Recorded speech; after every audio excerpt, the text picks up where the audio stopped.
chilling tales for dark nights.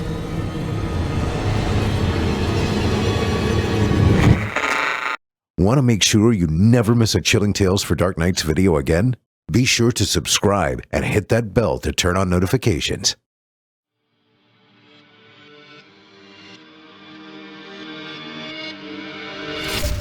Welcome, dear listener, to Fear from the Heartland. I'm your host, Paul J. McSorley. Set aside some moments now and take an adventurous ride on a journey into the psyche of some talented writers. They will dig into your being and titillate you. Oh, I love that word, titillate. While the stories may not all take place in the Heartland, I am delivering them to you from the Heartland. My intention is to strike fear and confusion into the mind, soul, and yes, the heart. This is Fear from the Heartland.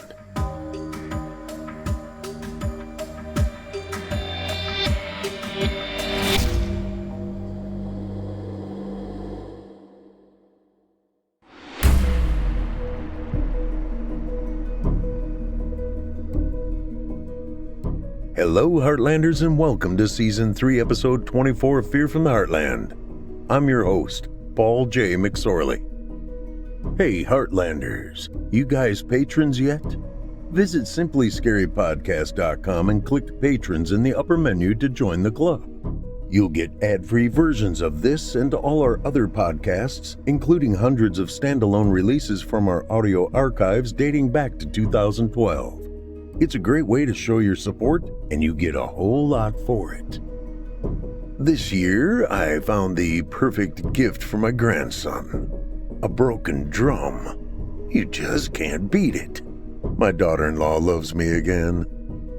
Chisto Healy sent me a story in the not-too-distant past, and he described it, and I quote, as a festive Christmas story, unquote.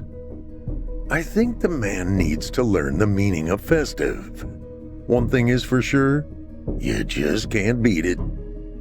Let's get after it. Drew's family is like so many others. They don't like each other, but they pretend to for the holidays. The worst part for Drew is how badly they treat his mother. Drew's sick of it, and this year he plans to do something about it. These people don't even know what he does for a living, so he's about to show them. With the help of the one cousin he likes, Drew is bringing something special to Christmas dinner. He's in charge of bringing the broccoli, and he will. There will be plenty of broccoli and blood. There will be plenty of blood. This year, Drew plans to deck the halls. And now, for your indulgence, Blood and Broccoli by Chisto Healy.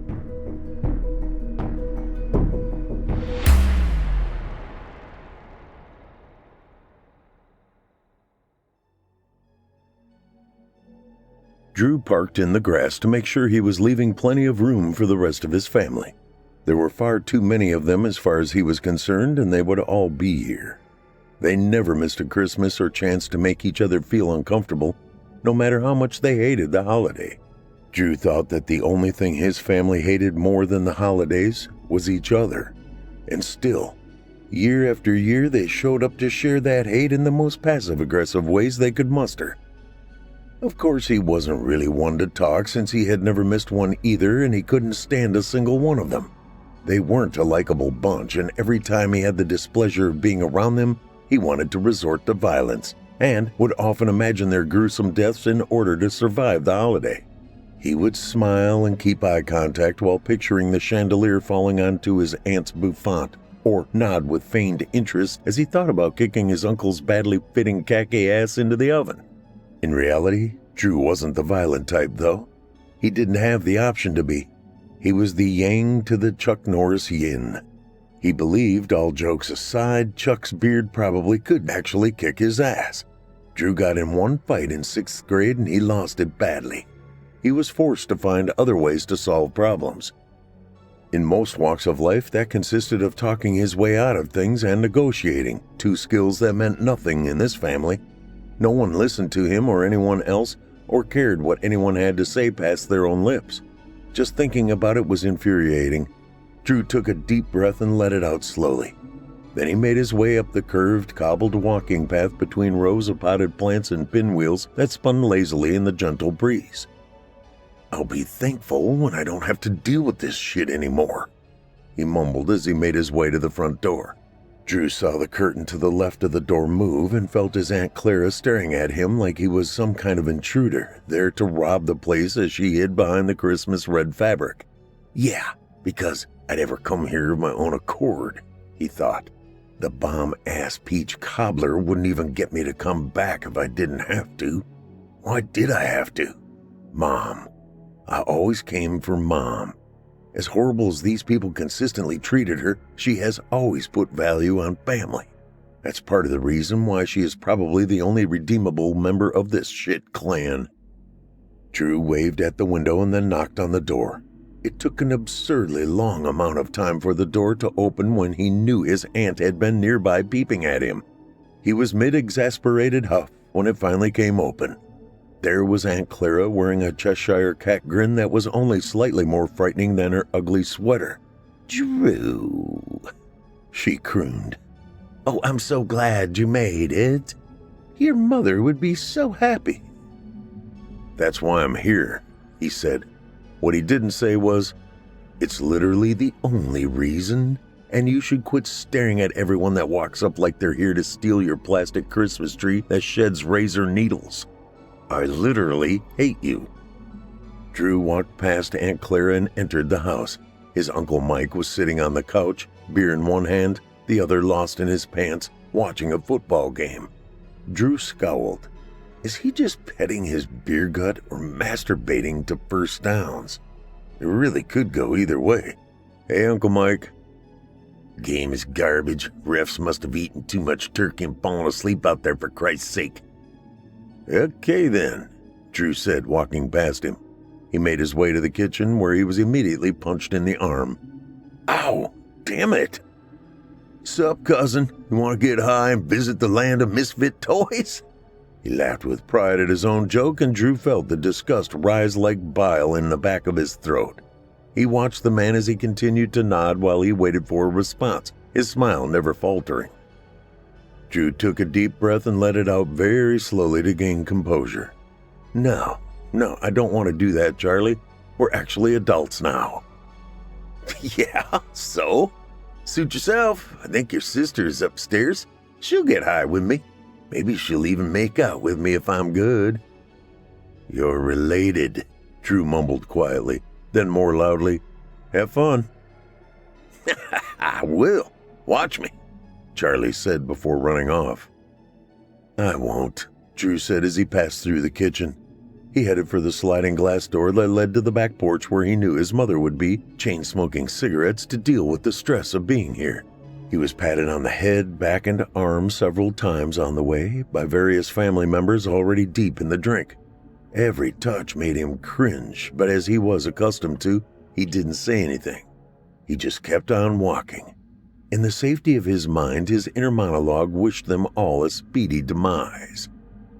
He opened the door and stepped out onto the polished wood porch lit by large, ornate tiki torches. He didn't realize how stuffy it had been in his aunt's house until he was back out in the fresh air. He took in deep lungfuls and relaxed some before moseying over to the steps where his mother sat dragging hard on a cigarette that she held between shaky fingers. "Hey, Ma," Drew said, taking a seat on the step beside her. His mother reached over and grabbed his hand, giving it a squeeze. "Hi, baby. Glad you could make it." "I don't understand why you come to these things," Drew said back. "I have to. We're family." Drew rolled his eyes. "These people have never treated us like family, Ma. You're miserable. You don't want to be here any more than I do. Why don't we go and have our own Christmas somewhere else? Literally, anywhere else." Before his mother could answer, a stocky blonde guy walked over, adjusting his football jersey. "You two have entirely too little beer in your hands," he said, "because you have none." Did you really believe you needed to explain that? Drew thought. "Hello, Todd." Todd turned up a beer of his own. "So, how's work or whatever? Do you even know what I do for a living? His mother squeezed his hand again. Be nice, she said quietly. Work is fine, Drew said then. Yeah, cool. Me too, Todd said. Cheers. He sipped his beer and walked off. A woman in her mid-50s dressed like a movie star sauntered over to them then. Did you bring a dish? Everyone was supposed to bring a dish. You know your grandmama passed, and your granddad doesn't cook. I'm sorry, Drew's mother said with a frown. I've been stuck at the hospital all day, every day. I haven't had any time. Do you think the rest of us don't have jobs, Teresa? Or do you think they're just not as hard or important as yours? Drew remembered similar comments year after year, and not just from Marcia, from all of them. They thought they were better than his mother, better than him. I think I want to stab you in the throat for talking to my mother like that, Drew thought. Behind his eyes, he pictured it, a dull butter knife punched through flesh and a fountain of blood spurting past his aunt's surprised gaze. It made him smile. I brought broccoli au gratin, he said, earning his hand another squeeze from his mother. Where'd you buy that from? The woman asked. I cooked it. I am an adult, Aunt Marcia. I live alone and actually eat every day. It's necessary to stay alive. She said. Figured you would use your fancy job as an excuse to buy something cheap on the way here like your mother always did. Then she shrugged her shoulders and made her way back inside. I need to say hello to your grandfather, Drew's mother said, stubbing out her cigarette and sticking the butt in her pocket. The hell you do, said Drew. You owe him nothing. His mother just met his eyes and frowned. Then she got up and walked inside. Drew sighed and got to his feet as well. A young woman was standing in front of him the moment he turned around, and he jumped, grabbing his chest. He almost toppled backwards down the steps in order not to run into her. Drew cussed and glared her way as he grabbed at the railing. Sorry, she laughed. Katie, Charlie was looking for you. Something about inbreeding. Drew's sister laughed again. We're like second or third cousins or something. It's not that big of a deal. These things are easier to deal with if you have somebody to kiss. Drew's eyes widened. You did? No, never mind. Okay, I really do need a drink. Charlie has more butt if you want. That's all right. Beer's fine. Whiskey is better, he thought. Did you bring a dish? Aunt Marcia's being kind of hardcore about it. I brought a bunch of cans of corn. It's something, right? Like Mom or whatever.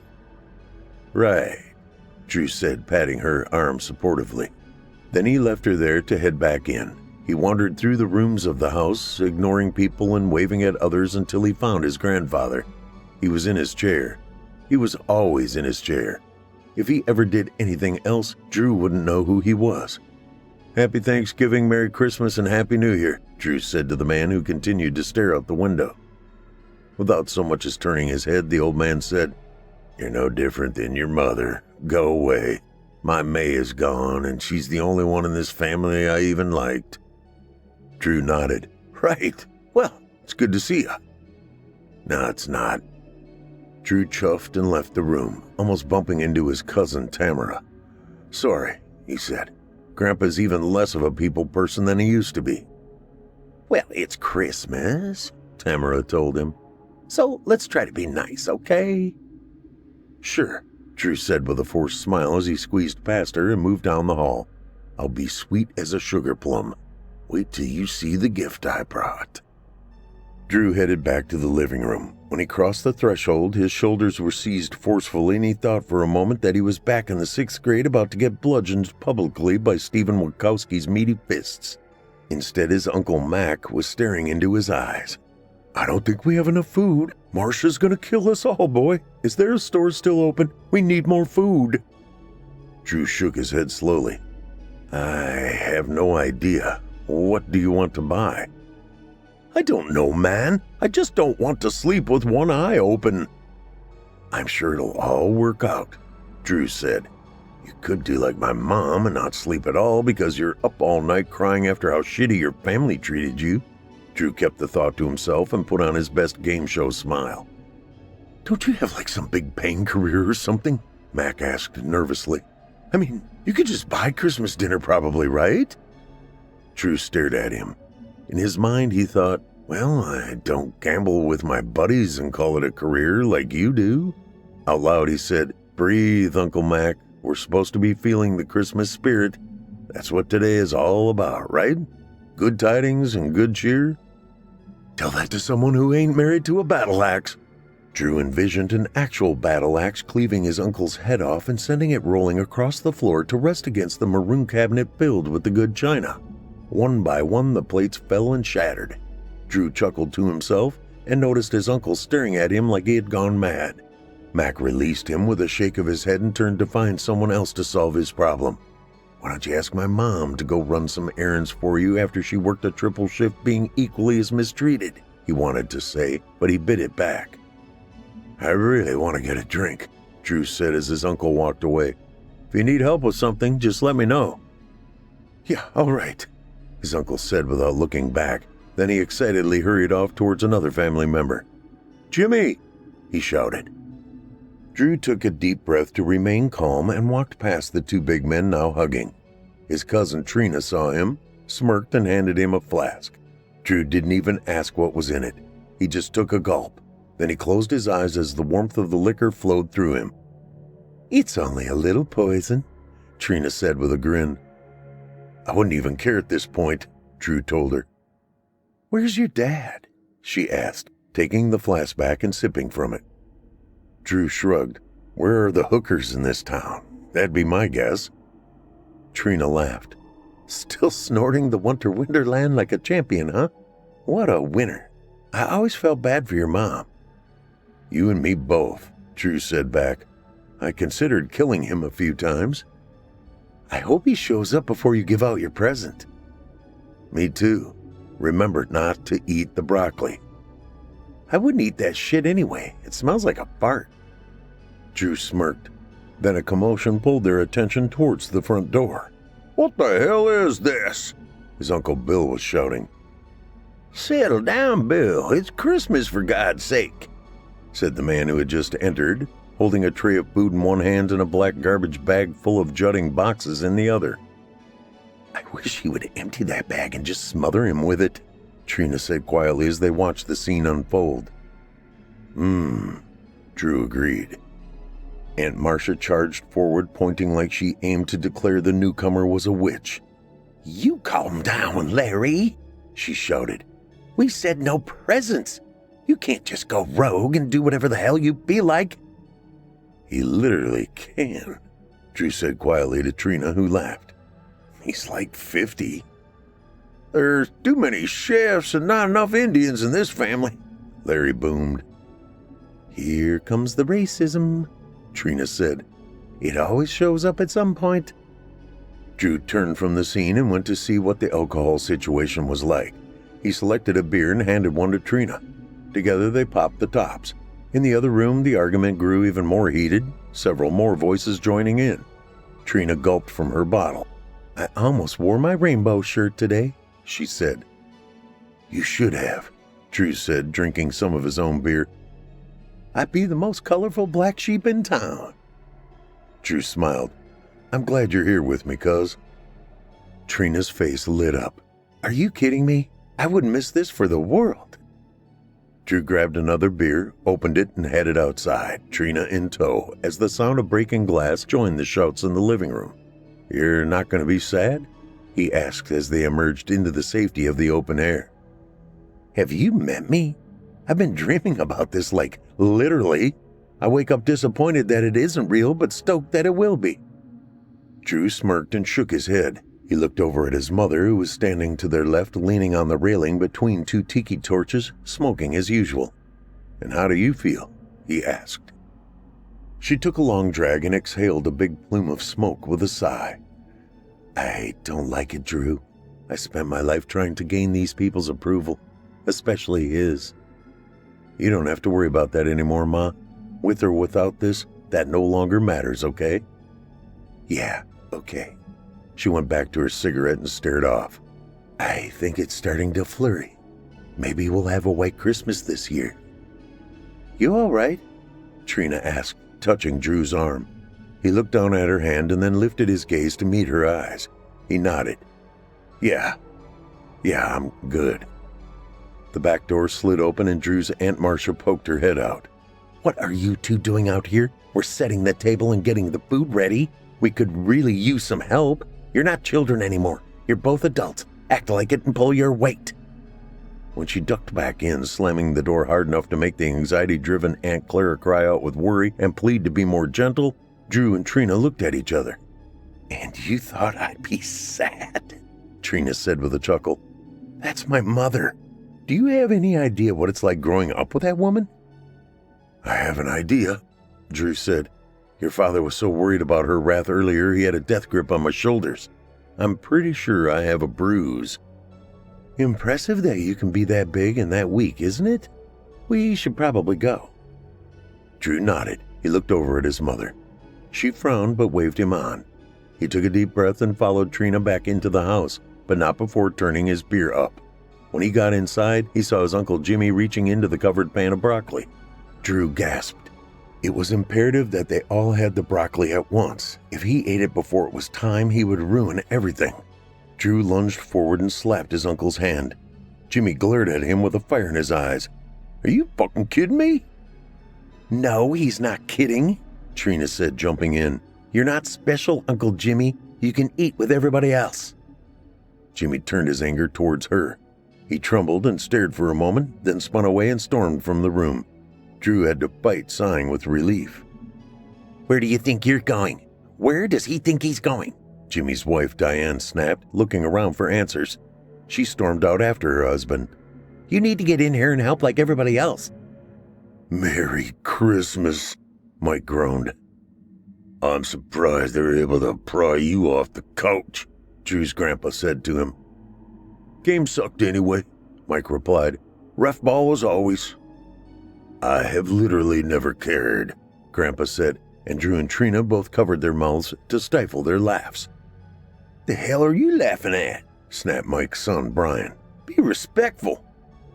Because respect is something this family knows so much about, Drew thought, but out loud he said, Brian, hey, how's school? A blonde jumped in front of him and stared daggers at Drew. You act like he's a student. Brian is a physical education teacher and a highly respected member of the community. Drew stammered for a moment. Okay. Brian smacked his wife's arm. Why'd he do that? I said not to do that. I just think you deserve respect, just like you defended your father, or is that only for men? Marcia yelled, What are you all doing? Stop standing around. This is a Christmas dinner and needs to be right. Mom would have had it perfect. Get to work. That's the spirit, Trina laughed, grabbing a pan and heading into the dining room. Drew snatched up the broccoli before anyone else could touch it and quickly followed her. When they reached the enormous table of finished mahogany, Trina looked at him with a grin. Can't you just feel it in the air? I think it's actually worse than usual, Drew answered. I guess when Grandma passed, things fell into chaos. When she was around, holidays were passive-aggressive, and now they're just aggressive. Drew's mother gave a supportive smile and rubbed his back. They're jerks, but they don't deserve this, she said. It's not too late to change your mind. Yes, it is, Drew said. He looked away from her and hurried to the kitchen to grab something else. Before long, the table was set, the carols were playing, and everyone was seated. Drew's grandpa was seated at the head of the table as he had always been. Aunt Clara was seated beside him, the pom-pom nose on her sweater reindeer glistening in the light. She took Grandpa's old spotted hand and smiled at him. Why don't you say grace, Dad? Grace died with my May. Say it yourself. I just want some goddamn turkey. Trina spit her drink and her mother kicked her under the table. Drew didn't understand the tactic. It was loud and he felt it. Everyone knew what she did. She might as well have hit her in the open. Trina flipped her mother the bird and the table went quiet, all eyes on Marcia. Drew watched with anticipation, expecting his volatile aunt to blow her top, but instead, she took a deep breath and said, It's Christmas and we're going to have a nice dinner. I'll say grace myself. The table remained quiet as she did just that. Then hands came from everywhere to grab and seize ladles and spatulas. Food was going every which way. Drew put some on his plate, but he did it absent-mindedly. His focus was on watching to make sure everybody took some broccoli. His cousin Tamara was the only one that didn't from what he saw. "You're not going to try my broccoli?" he asked her. "I hate broccoli, always have," she said. "It's not your usual broccoli," he said. "It's au gratin. At least give it a try." "I'll pass," she said. Drew frowned, but what could he do? It wasn't as if he could force the broccoli down her throat. He just hoped she didn't ruin everything. A glance over at Trina told him that she was feeling the same. They would deal with it when the time came. They would have to. Drew didn't want Tamara running to the police and putting them in danger. He planned it this way for a reason, to keep the carnage contained, to make sure that his family were the only ones to die. He picked up a forkful of sweet potato casserole and said loudly, "Merry Christmas, everyone." Something changed then, as it did every year. These hateful, miserable people let it go for a moment. They wore genuine smiles. They talked and laughed and passed food to each other. Drew and Trina did their part and faked it just like they did every year, smiling and laughing with the others. It's all bullshit, Drew thought. They act like a holiday makes everything better, like they're no longer terrible people because they're eating Christmas dinner with Bing Crosby crooning in the background. Sorry, Bing, you can't save these people. No one can. In the middle of silent night, heads started to fall. One by one, faces collided with plates, splashing gravy and crushing corn, further mashing the potatoes. Tamara realized that something was wrong and dropped her fork. It clattered loudly. She looked around in a panic, her eyes landing on Drew, who smiled at her. Then the butt of a pistol cracked against the back of her skull and she crumbled.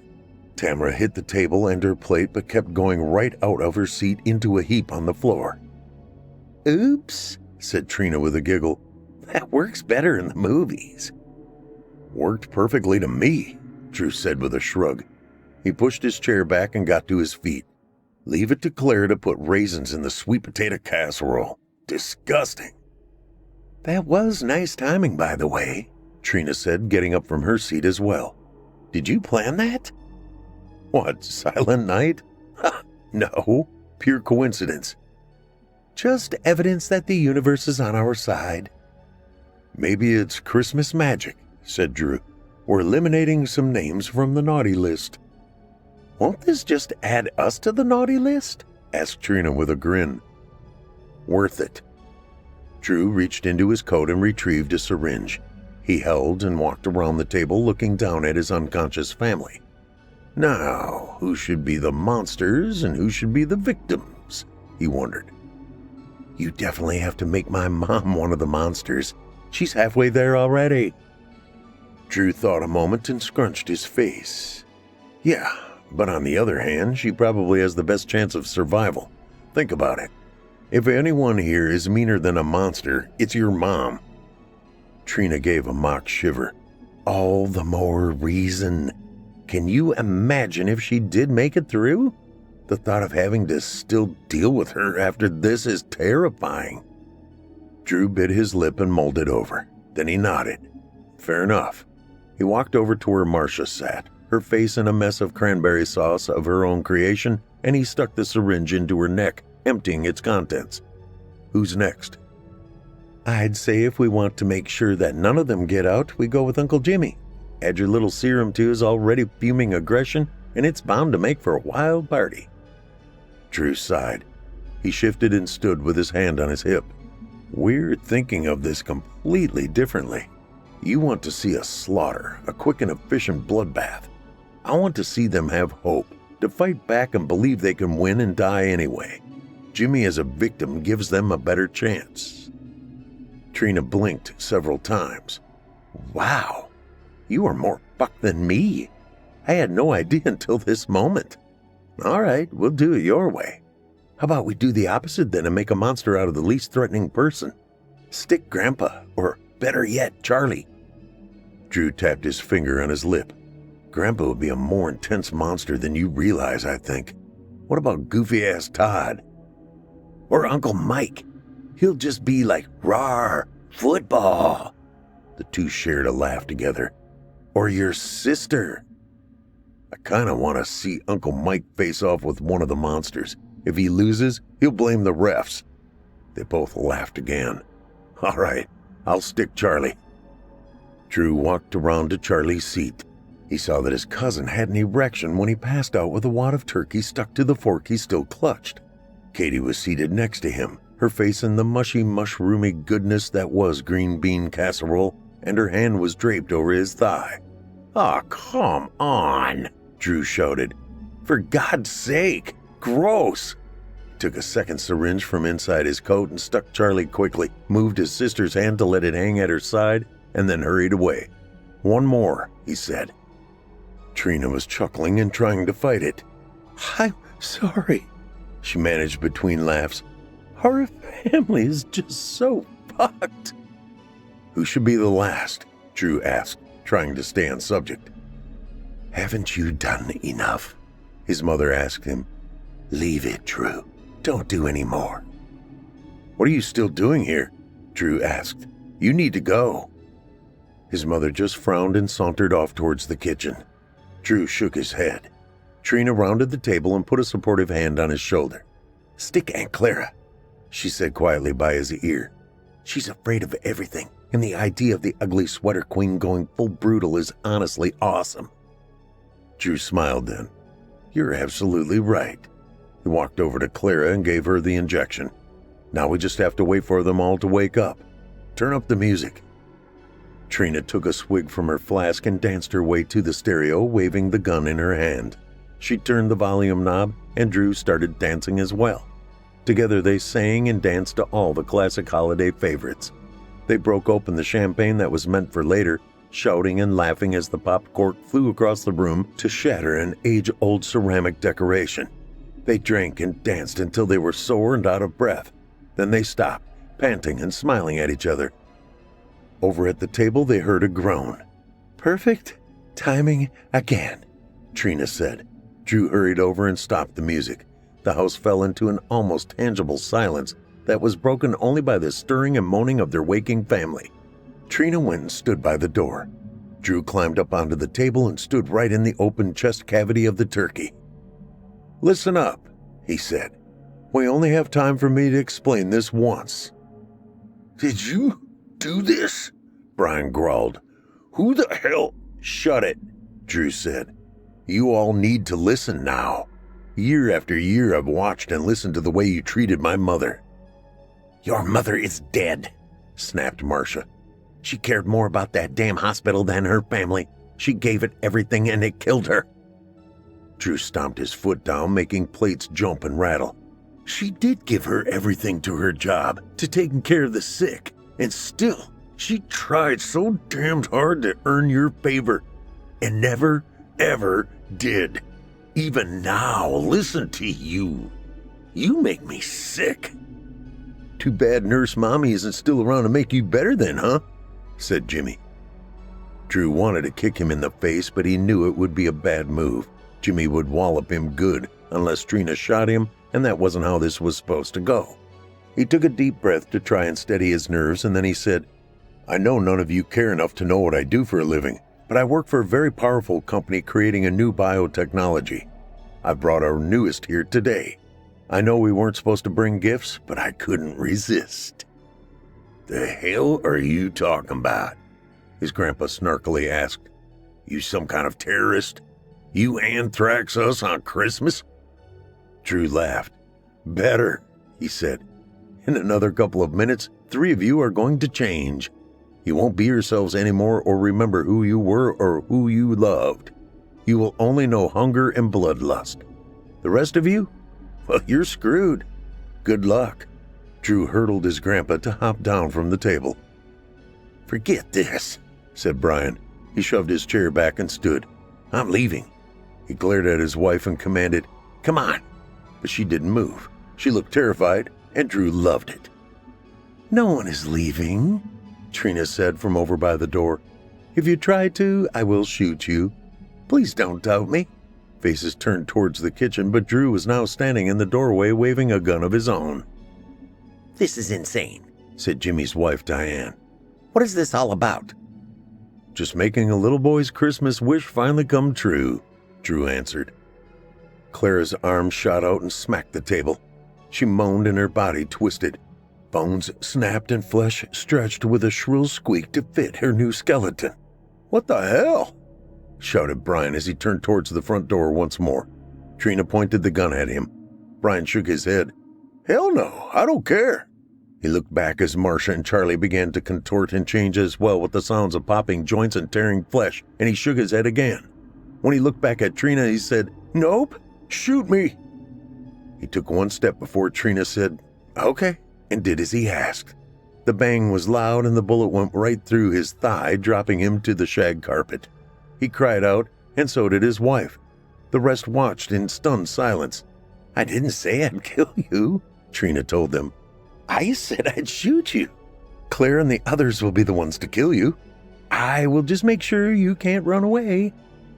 The chaos was what Drew needed. He ran out the back door. When he did, he applied a padlock and tugged the door to make sure it was secure. There was no way to stop them from trying to climb out the window, but he believed they wouldn't make it that far.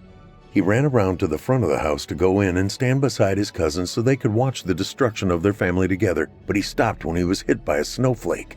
Drew smiled and held out his hand, letting the small flakes fall into his palm. He stuck out his tongue so he could catch them as they drifted from the pale sky. He took a deep breath then, breathing out plumes of steam, and said, "Merry Christmas, Ma." Then he ran up to the front door of the house and tore it open. He jumped inside and immediately slammed it closed because he didn't know what might be trying to get out. What he actually saw made him laugh with amazement. The Christmas tree was down. The dining room table was overturned. Chairs were being swung as weapons while the now lupine Marcia and Charlie leaped off walls and swiped with clawed hands at the people they loved. Giant wolf jaws snapped and sprayed spittle.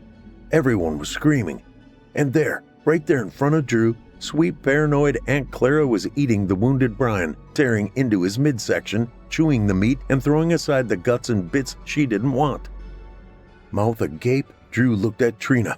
She smiled back at him. "It's magnificent," she said. Drew just nodded. He was in awe. It was more than he ever could have hoped for. He only wished that his drunken, useless father had shown up for the party. Jimmy leaped on the wolf Marcia's back and started punching at her head. Trina hooted. Then she noticed Tamara under the table and gestured towards her with the gun in her hand. Drew glanced that way and frowned.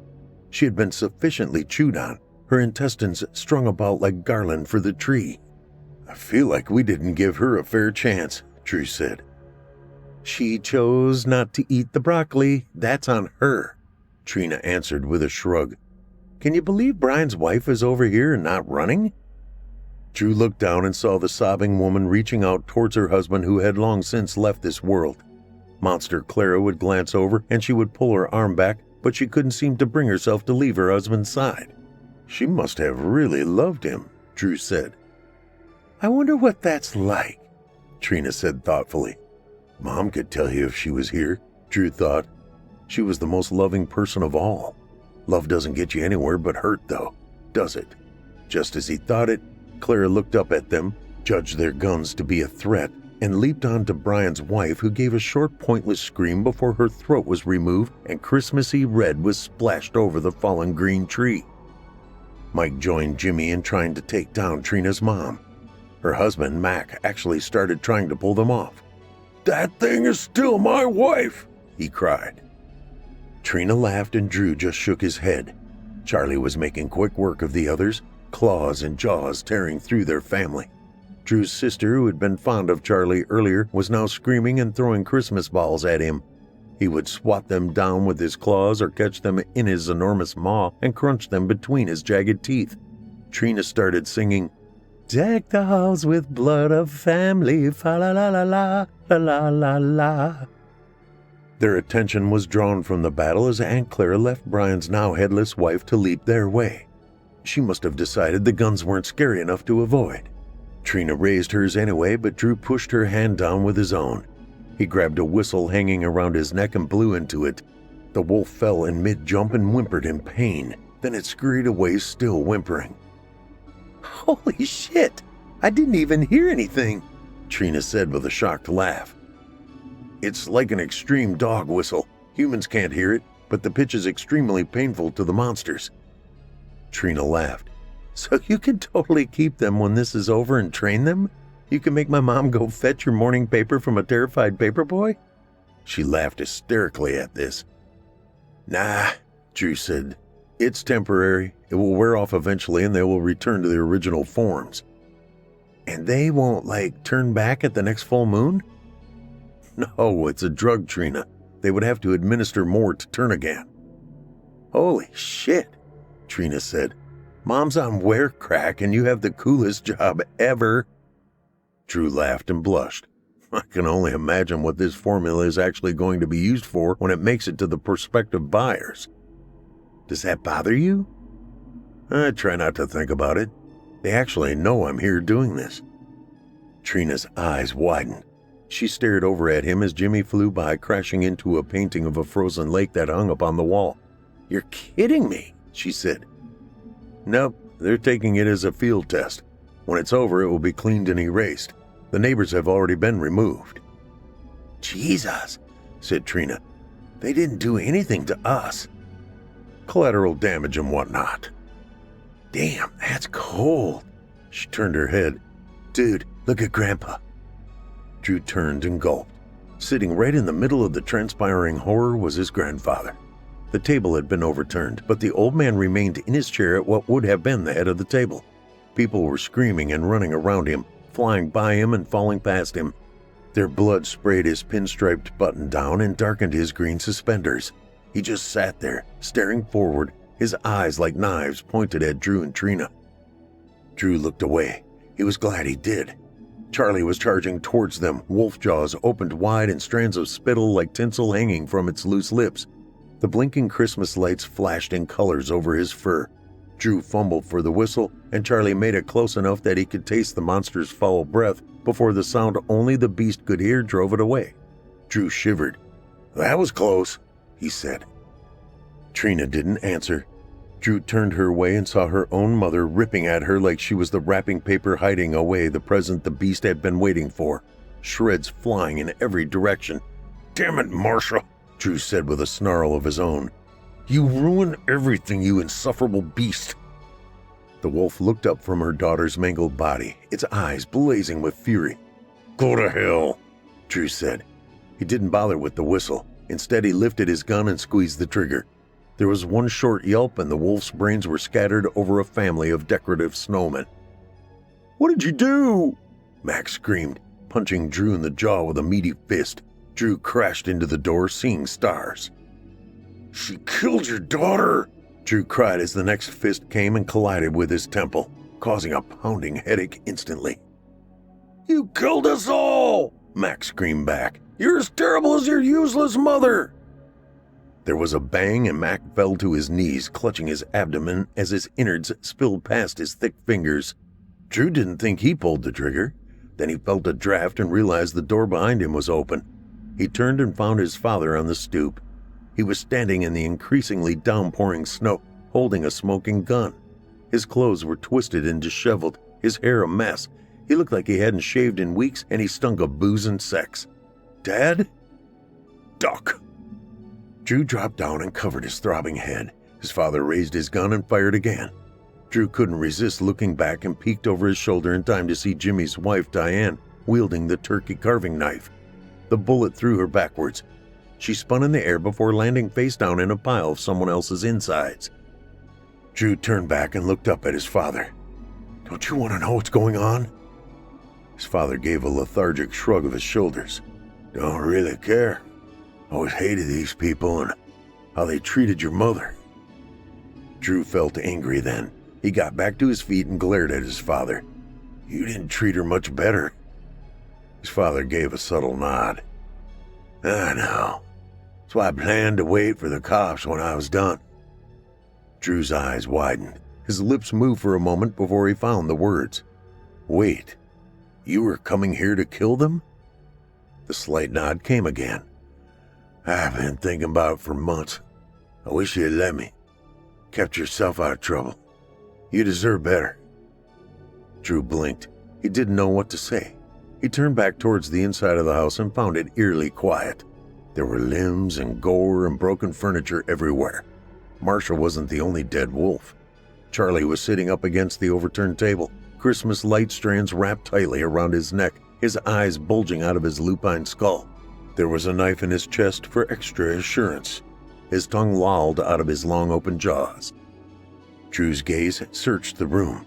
Aunt Clara was still around somewhere. As he looked over the grisly details of the scene, his father stepping into the house beside him, Drew felt a lump rise in his throat that he had trouble swallowing. His grandfather's chair was now empty. Did Clara take him, or did he get up and go somewhere on his own? Drew wondered. He didn't know why he was so afraid of the old man. He barely moved. How much of a threat could he be? "Come on," he said to his father. He stepped over Brian's remains and slipped on a still beating heart. His father caught him at the elbow. "You made a pretty good mess here," he said. "I've got cleaners." "You have cleaners?" his father said quietly, more to himself than actually looking for an answer. Maybe he was finally realizing that he didn't know shit about his own son. "Too late now, Dad." Drew made his way to the kitchen and found that poor Todd had tried to get out the window. His back half was still there, spine protruding like a small pitiful Christmas tree in a pot that was far too big for it. Drew assumed the rest was in the yard beyond the wall. Behind him, he could hear his father vomiting and adding to the mess. He couldn't help but smirk. "Sorry," his father said. "It's not the sight, it's the smell. I could taste it." Drew turned to tell him it was okay when something wet dripped on his face. It smelled like stale breath. He wiped it away with a disgusted grimace on his face and then looked up. Clara was on the ceiling, claws dug into the plaster to hold her there. Her open jaws dripped drool. Another gob hit Drew in the face and he groaned. His father looked up and his eyes widened in terror. Drew was looking down, wiping saliva from his eye when Clara dropped. He felt the monster's looming presence rather than saw it, and when he looked up, she was already landing on his father. The old man's gun went off and a puff of fur exploded into Drew's face. He coughed on it and swatted at the air. The shot wasn't enough and lupine jaws closed on his father's face, giant razored teeth pushing through each cheek until they met in the middle. Bones crunched as she chewed. Drew raised his gun, but he didn't fire. His eyes caught the clock on the wall and he sighed. "Another minute, Dad, and you would have been fine," he thought. As the wolf pulled its jaws from Drew's father's crushed head and turned to face her creator, her body cracked and twisted with snaps and pops. Fur fell away in clumps, and Drew saw what he found to be the most disturbing thing he had looked at all night. His Aunt Clara naked. He winced and tried not to look at her private bits. Clara stared at her hands. She wiped at her mouth and started spitting on the floor. "What have I done?" she cried. "What have you made me do?" Drew was still watching Aunt Clara's pitiful display, so he didn't take notice of the pantry doors coming open until his grandfather was already upon him. His mouth fell open and his eyes widened as the blade pushed into his back. The pain was intense and the gun fell from his hand to clatter on the floor. He kicked it away so the crying Clara wouldn't grab it and shoot him with his own weapon. "My May was the only person in this family worth a damn, and God took her from me," his grandfather said into his ear. Drew felt the knife twist inside him and he screamed. Then there was a loud bang and he felt the knife stop moving. A second pop came and Clara fell still on the wet kitchen floor. Drew fell to his knees and then his side, beside her. He saw his grandfather laying on the floor as well, a large cavernous hole between his hateful eyes. "Get a medic in here. The doctor is down," a voice said. Drew looked up, still wincing at the pain in his back and gut. He saw flashes like blinking Christmas lights and felt like he was going to lose consciousness. Silently, he begged himself to hold on. There was a man in an expensive black business suit holding a gun. He was speaking into a Bluetooth headset. Behind the man, there was a crowd of people in white suits with face shields. They had buckets and mops and bottles of spray and immediately got to work. The man looked down at Drew and placed a supportive hand on his shoulder. "Don't worry, we're going to take care of you, Doctor," he said with a smile.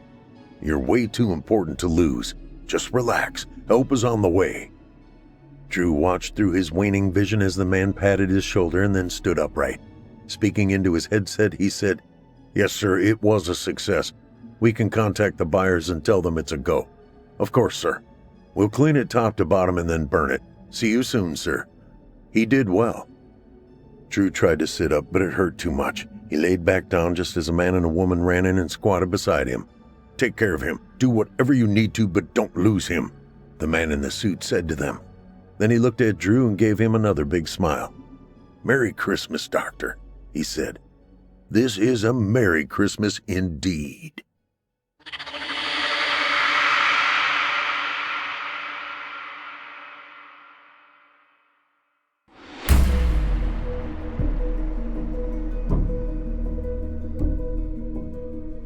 Hope you enjoyed tonight's story, Blood and Broccoli by Chisto Healy. Author of twisted horror tales, as well as innovative science fiction and epic fantasy stories, Chisto is a genre author with an unstoppable imagination who writes 7 days a week and tries to write at least one story or chapter every single day. It's his biggest passion. The only thing that means as much as his writing is being a dad to his awesome kids. He also dabbles in art and music and being an interesting person. You can find out more about Chisto Healy by visiting his website, chistohealy.com. That's CHISTOHEALY.com. He can also be reached personally on his Twitter handle @ChistoHealy. You can also find additional twisted horror tales by Chisto on Amazon.com and by searching our archives right here on Chilling Tales for Dark Nights by searching his name.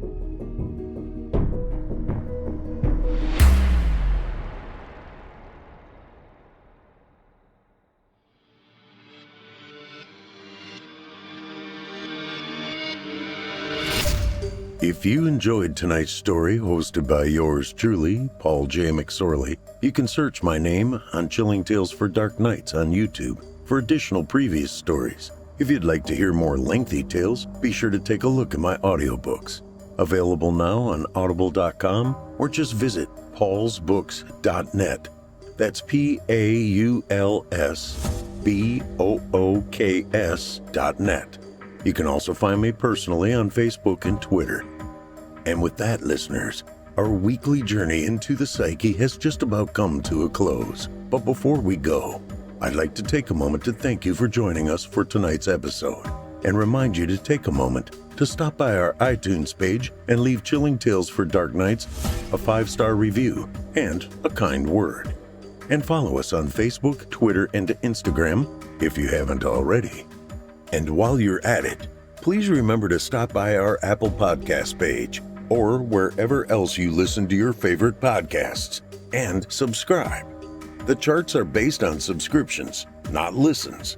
So if you haven't subscribed yet, I'd really appreciate it. I'm your host for Fear from the Heartland, Paul J. McSorley. I've enjoyed the titillation tonight. Ooh, there's that word again. Thank you for joining me. Hope to see you again next week at Fear from the Heartland.